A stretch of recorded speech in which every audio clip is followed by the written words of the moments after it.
All right, boys, so I got done training. It's about 4:30 in the afternoon. Second meal of the day. Cooked up about 4.5 pounds of top sirloin here. Most likely won't eat all of it. How much rice? 200 grams each. 200 grams of rice.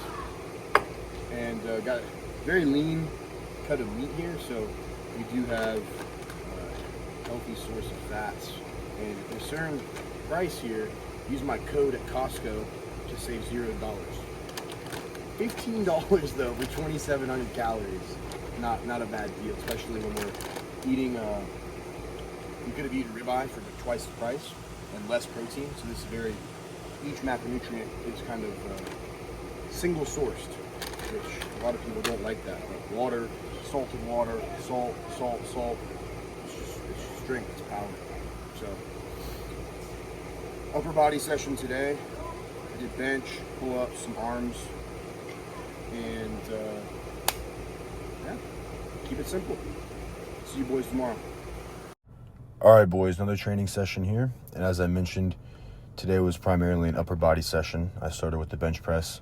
I was able to do close grip bench press with 325 pounds for one set of 10, two sets of 8, all paused, and then a set of 10 touch and go.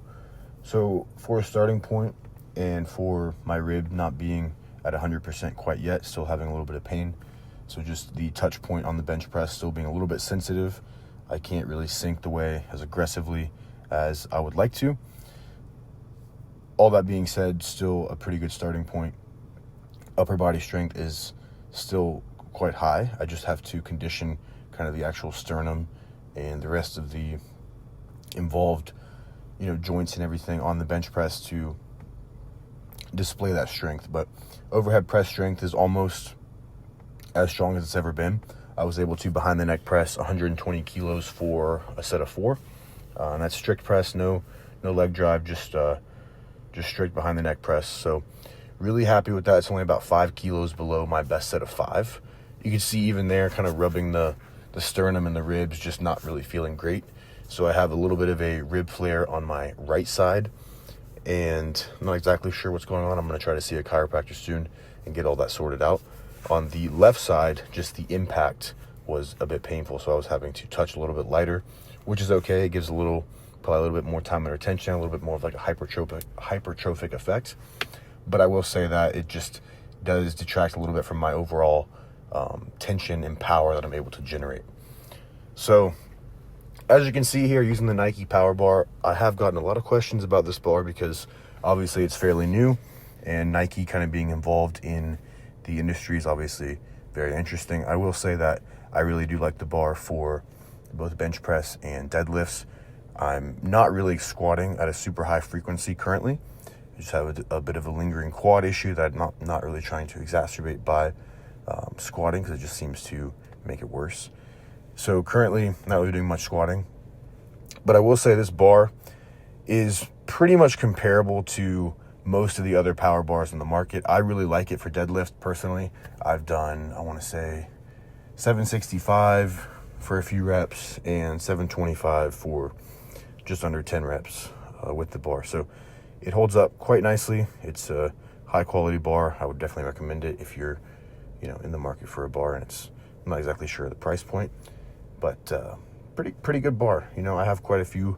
I've accumulated a few bars from a few different companies, and I have, affiliations with a few of them, but I'm a fan of really all the bars. I'm not too picky. I like kind of rotating through and using all of them. So not too much of a bar snob. I like to dabble with all the bars. Yesterday I was deadlifting with the Kabuki, and in Eisenhart, in about just under 7 weeks now, that will be on the Texas deadlift bar. So most likely all deadlifts for the next month and a half or so will be on the Texas.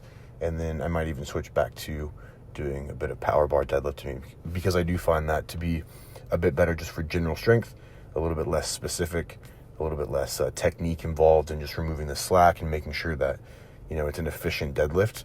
Whereas on the power bar, you can just focus on generating, tension and power, and just picking up the weight and not really having to deal with a lot of that slack and just extra movement and play. Moved on to some pull-ups here. I want to say that I did just 2 sets of pull-ups, a set of 30 with the neutral grip, and then a set of 25 or so here with the just normal supinated grip. Pronated grip. So felt pretty good overall. I do think that the pull-ups are going to take a little bit of a back seat here coming up shortly, but I have been pushing them, and I've been pretty liberal with the rest of my body movement when I do them, because I'm really just trying to heal my shoulder and make it a very like athletic movement. So not trying to be the most strict. I know some people will probably be a little bit, what's the word I'm looking for?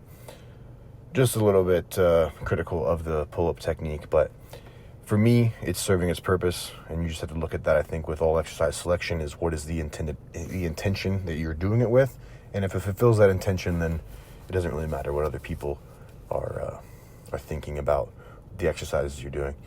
Here, I'm doing some kettlebell curls, and the kettlebell curl also, you could say, it's a little bit novel, it's a little bit weird. But for me, trying to work on just my overall grip strength, my hand strength, trying to get this hand ready to be able to deadlift something very heavy. I have had issues with my left hand, so just trying to kind of strengthen it in all ways possible.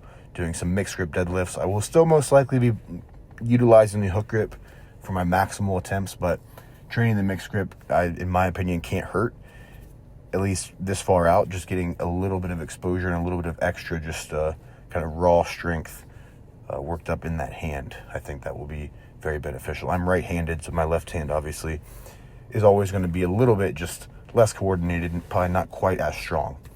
I did actually do one of those dynameter grip tests when I was in Nashville this past weekend, and I believe that my right hand is only about 5 or so pounds below my left in terms of like peak force closing power. So that's actually pretty good, I think.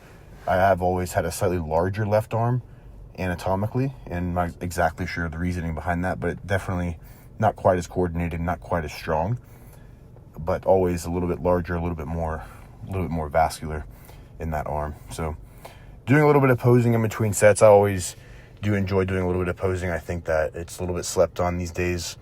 If you look at any like the golden era guys, they were always kind of working on the muscles that they were exercising. They would kind of work on posing them in between sets just for enhanced mind-muscle connection. Some people might question the how much science is behind that, but it feels good, so I enjoy doing it. If you guys have ever used one of these gym pens, I do think it's a very, very useful device. I might actually be working with them here in the future, but basically it's just a pen, a pen that you can load plates onto on top of the already fixed weight of a cable or any kind of machine, basically, that's pin loaded.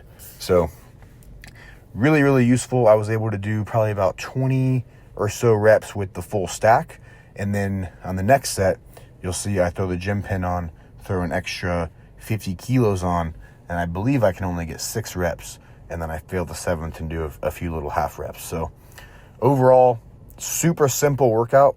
I got a few questions on Instagram, and I'm not going to get to all of them right here, but I did get some great ideas. So if you have any other things you want me to discuss, drop them in the comments. But basically, somebody asked me how I would describe lifting, and I think this exercise, how I would describe lifting to a 10-year-old, and I think this whole session is kind of it's just very bare bones and basic. I do a horizontal press, the bench press. I do pull-ups, so I choose 2 kind of compound upper body movements, and then I choose a few isolation-based movements for the arms, for the shoulders, and it's very simple, bare bones simple. And I think that's one of the biggest things, is just get really good at a very few simple basic exercises, and you're bound to just make way more progress than if you're constantly switching exercises and doing all these novel things. It's just kind of stick to the basics and keep it simple and just get really, really good at that.